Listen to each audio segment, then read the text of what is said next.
Look at her, acting all innocent. Amanda's voice cut through the silence at our weekly family dinner. While precious family heirlooms keep disappearing whenever she visits, my sister-in-law's accusation hung heavy in the air as all eyes turned to me.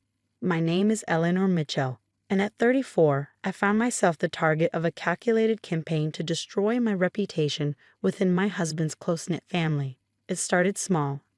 A missing silver spoon here, a vintage brooch there. Items that had been in the family for generations began vanishing from my mother-in-law's carefully curated collection. "I don't know what you're talking about," I said quietly, gripping my napkin under the table. My husband James sat beside me, his face a mask of confusion as he looked between his sister and me.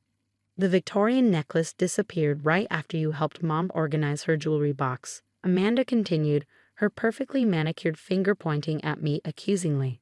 "And now Grandma Rose's music box is gone too. Quite a coincidence, don't you think?" I felt my mother-in-law Margaret's disappointed gaze boring into me. Over the past 5 years, I'd worked hard to build a relationship with her, to prove I was worthy of her only son. Now, with each of Amanda's words, I could see that relationship crumbling. "That's ridiculous," James started, but Amanda wasn't finished. "Is it, James? Haven't you noticed how our family pieces keep vanishing whenever your wife is around? She probably sells them online. Have you checked her browsing history?" The suggestion that I would steal from my own family made my blood boil. But before I could defend myself, Margaret spoke up. "The emerald earrings my mother left me disappeared last month," she said softly, her voice trembling. "Right after Eleanor helped me clean the master bedroom." I stared at her in disbelief. "Margaret, I would never." "Show us your phone," Amanda demanded, standing up. "Let's see your selling history right now." "I don't have to prove anything to you," I replied, my voice steady despite my racing heart. "I haven't taken anything." "See?" Amanda's triumphant smile made my stomach turn. She won't even defend herself. Guilt written all over her face. The next few weeks were a nightmare. Amanda's accusations spread through the family like wildfire. Cousins stopped inviting us to gatherings. Aunts clutched their purses tighter when I walked by. Even James's father, normally my strongest supporter, began giving me doubtful looks. James tried to stand by me, but I could see the seed of doubt Amanda had planted growing in his mind. "Maybe if you just let them check your phone," he suggested one evening, "just to clear the air." I shouldn't have to prove my innocence, I snapped, hurt that he would even consider his sister's accusations. "I'm your wife, James. Don't you know me at all?" The final straw came during the preparation for the annual family reunion. Margaret called to tell me it might be better if I didn't attend this year. Her voice was apologetic but firm. "Some family members are uncomfortable having their valuables around you," she explained. "I'm sure you understand." I sat in my car after that call, tears streaming down my face. 5 years of building relationships, of trying to fit into this family, destroyed by Amanda's lies. But why? What did she gain from all this? The answer came unexpectedly one rainy Tuesday. I was driving home from work when I took a wrong turn, ending up in an unfamiliar industrial area. As I turned around in a storage facility's parking lot, something caught my eye. Amanda's distinctive red Mercedes parked near one of the units. I pulled into a spot, watching as my sister-in-law struggled with several large boxes. She was dressed in her usual designer outfit, looking out of place among the rows of storage units. Something about her secretive behavior set off alarm bells in my mind. Making sure she couldn't see me, I waited until she left before approaching the unit. The padlock was new, the unit number matching the one written on the box she'd been carrying. I took several photos with my phone, including close-ups of the unit number and Amanda's car leaving the facility. That evening, I did something I'd never done before. I started digging into Amanda's life. Social media posts, public records, anything I could find. What emerged was a pattern I hadn't noticed before. Every time she accused me of stealing something, she posted cryptic messages about new treasures and vintage finds on her private Instagram account. I hired a private investigator, Sarah Maxwell, who specialized in family disputes. "Classic projection," she said after hearing my story. "She's accusing you of exactly what she's doing herself. But we need proof." "The storage unit," I suggested. "Everything has to be there." Sarah nodded, already typing on her laptop. "Leave it to me. I'll get the evidence you need." A week later, Sarah called with news that made my heart race. "I've got it," she said, her voice excited. "The unit's registered under her maiden name. I've documented multiple visits, always carrying boxes in, never out. And here's the kicker. She's behind on payments. The facility is planning to auction the unit next month." I gripped my phone tighter, a plan forming in my mind. "Can you find out exactly when?" "Already did," Sarah replied. "July 15th. Want me to make sure your family knows about it?" I thought about Margaret's disappointed face, about James's wavering trust, about Amanda's smug accusations. "No," I said finally. "I have a better idea. Let them find out when the unit opens." For the first time in months, I felt hope replacing the hurt and anger. Amanda had spent so long weaving her web of lies, she'd forgotten one crucial thing. The truth always finds its way out. As I hung up the phone, I couldn't help but smile. July 15th couldn't come soon enough. The next few weeks were a careful dance of patience and preparation. Sarah kept me updated on Amanda's movements while I maintained my distance from the family, playing the role of the shamed outcast perfectly. Every time Amanda visited her storage unit, Sarah documented it with photos and videos. During one of our coffee meetings, Sarah showed me something interesting. "Look at this," she said, sliding her tablet across the table.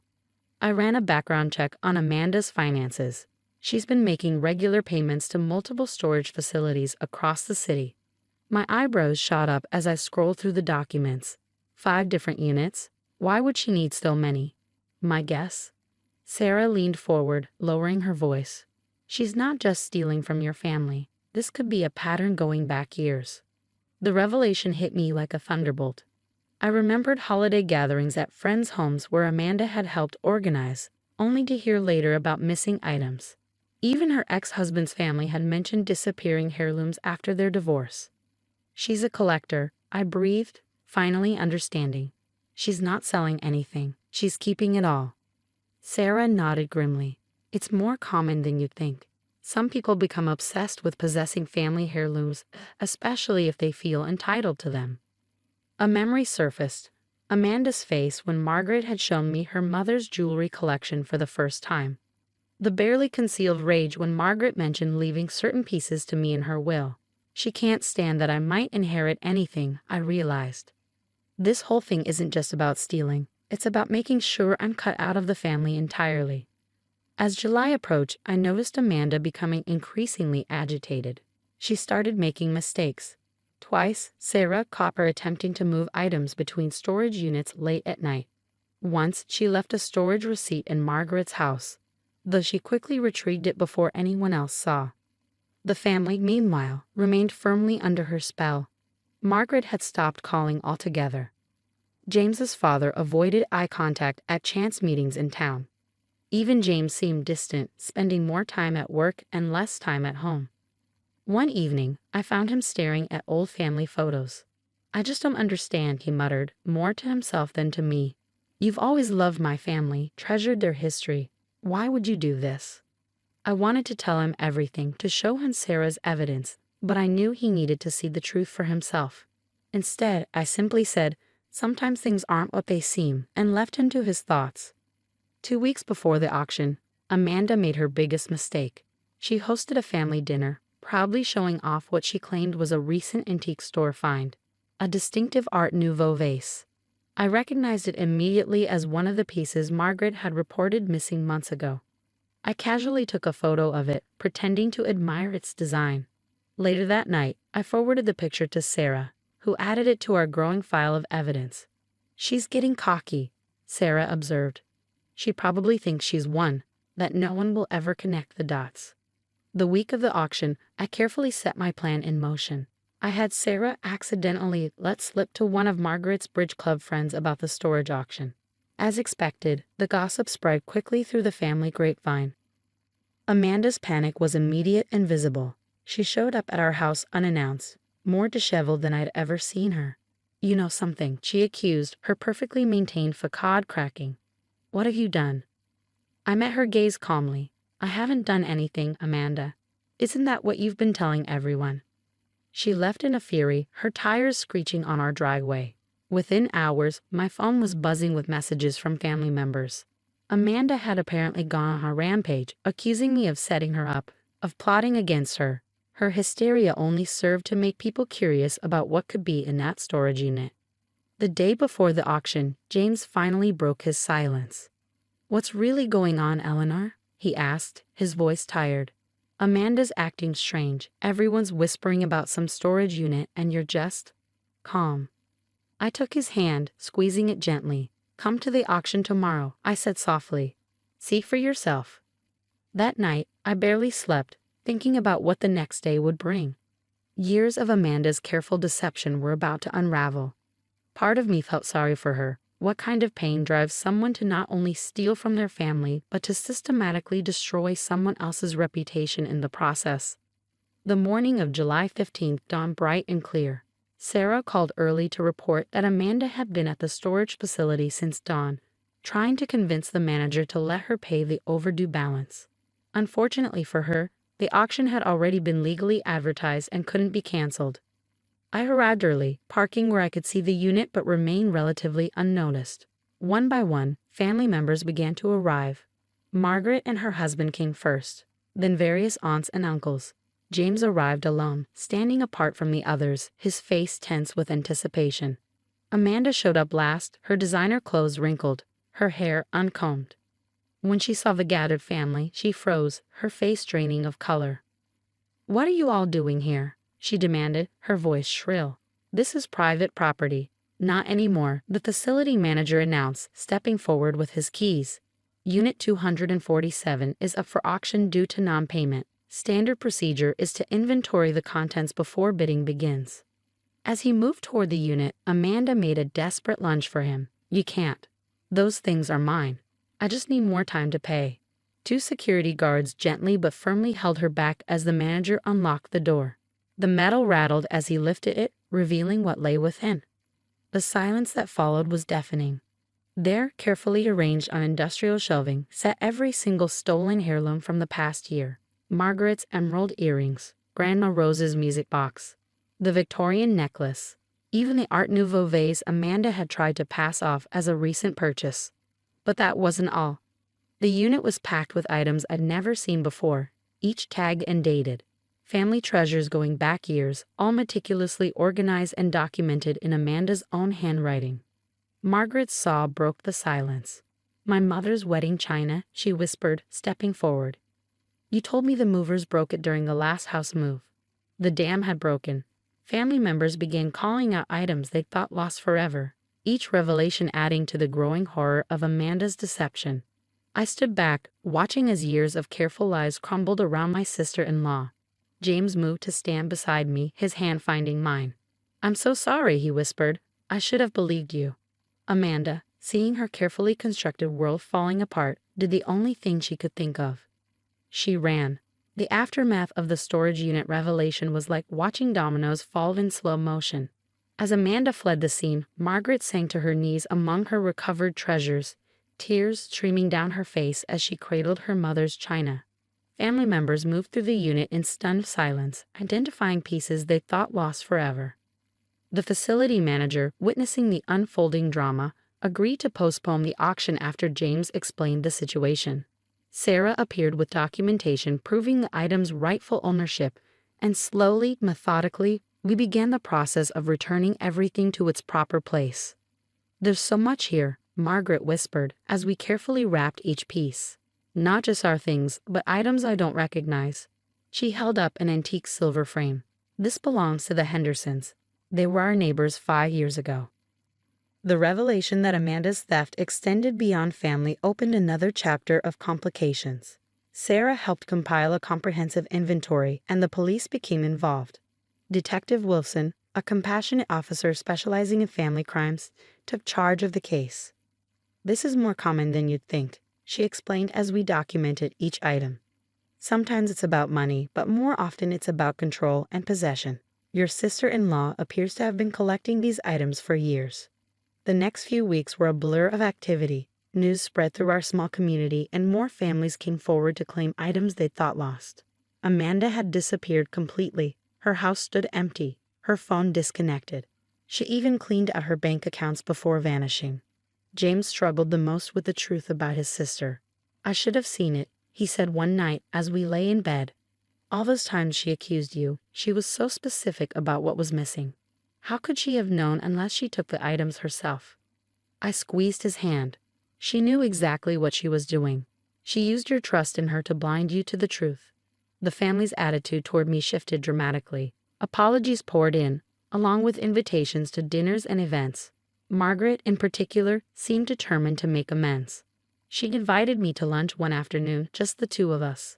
"I failed you," she said, her eyes welling with tears.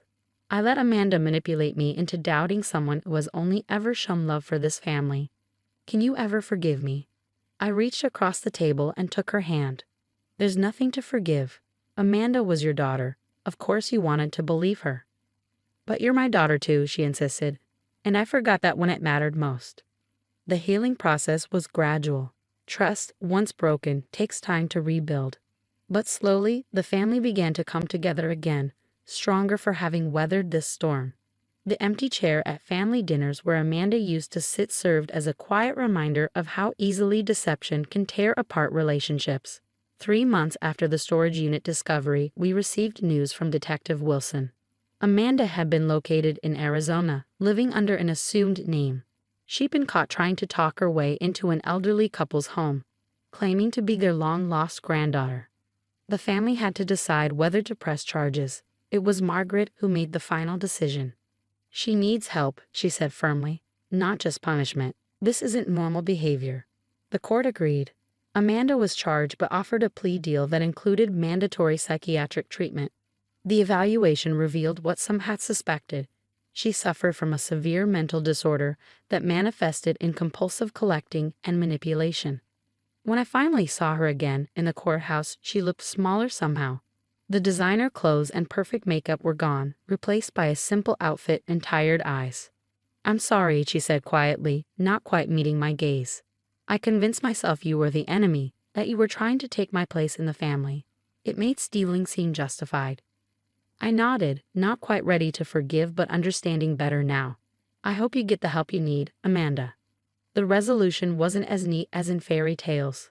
Amanda began treatment, but rebuilding trust would take years, if it ever happened at all. The family learned to be more open with each other, to question assumptions and communicate better. Margaret insisted on making changes to her will, establishing a clear system for family heirlooms to prevent future conflicts. She also started a tradition of monthly family meetings where concerns could be aired openly. 1 year after the storage unit revelation, we gathered for Thanksgiving. The dining room gleamed with recovered silver and china, each piece carrying a story of loss and recovery. As I helped Margaret set the table, she paused, holding Grandma Rose's gravy boat. "You know," she said thoughtfully, "sometimes good things come from bad situations. This whole ordeal taught me what really matters. It's not the things we inherit that make us family. It's how we treat each other." I smiled, remembering the dark days when I felt so alone. "We're stronger now," I agreed, "more honest with each other." James came up behind us, wrapping an arm around my waist. "And more appreciative of what we have," he added, kissing my cheek. Amanda's empty chair remained at the table, but now it represented hope rather than loss. Hope that with help and time, even the deepest wounds could heal.